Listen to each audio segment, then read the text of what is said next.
The other factor is the Van Allen radiation belts. Now, that sounds pretty damn awful. It sounds like a very big issue. Now, I also look at the other side where they defend the NASA landings. They say that NASA investigated Van Allen radiation belts properly. The astronauts didn't move through the belt most of their journey. They went through a different route, so they didn't have to go through the Van Allen radiation belts. No, I suppose if that's true, then that's true. But there's still many other things like solar flares, and it just seems pretty damn unpredictable, incredibly unpredictable. That huge distance between the Earth and the Moon. So many things can happen on the way to the Moon. So at every step of the way,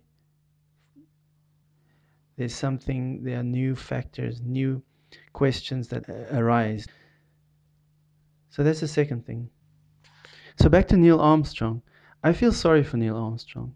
I do, because if they did go to the moon, because I'm beginning to feel the possibility of them having gone to the moon becoming smaller and smaller, and the probability of the conspiracy theories being correct is becoming larger and larger. But if they did go to the moon, I feel sorry for Neil Armstrong because of so many people doubting it and uh, implying that he was a con man. And they said that Buzz and the astronauts that were supposed to went to the moon had a very bad life after that, became alcoholics and became almost crazy and just went into isolation, avoiding people, avoiding interviews, avoiding the media. So these all look suspicious too.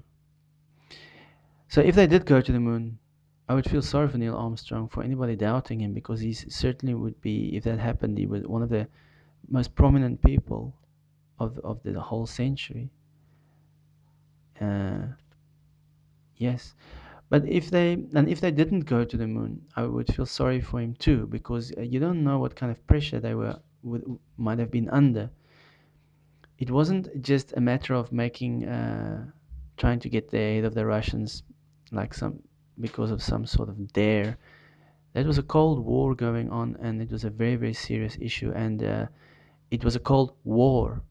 So if anybody wanted to expose the moon landing or maybe call it out, the government, in that case, I think they would have felt it appropriate to eliminate the person. It makes sense in terms of the fears that they had of a nuclear war in those days. So, in the face of a nuclear war, what would you be prepared to do? I mean, conning the world, tending to put a man on the moon. It would make sense in a way. I mean, it's for a good reason almost. Even though it's a lie, it would have been a lie. It would have been for a good reason. So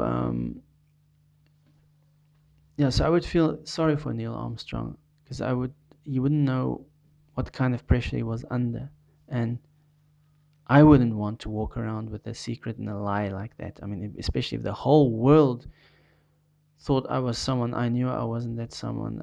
I would feel horrible. And from what I understand from Neil Armstrong's biography, from what I heard, he was a very good person. Very he was it's something a very compassionate person, considerate person. So so yeah, that's in light of this interview, could send you a link to the interview in the description box. And until next video.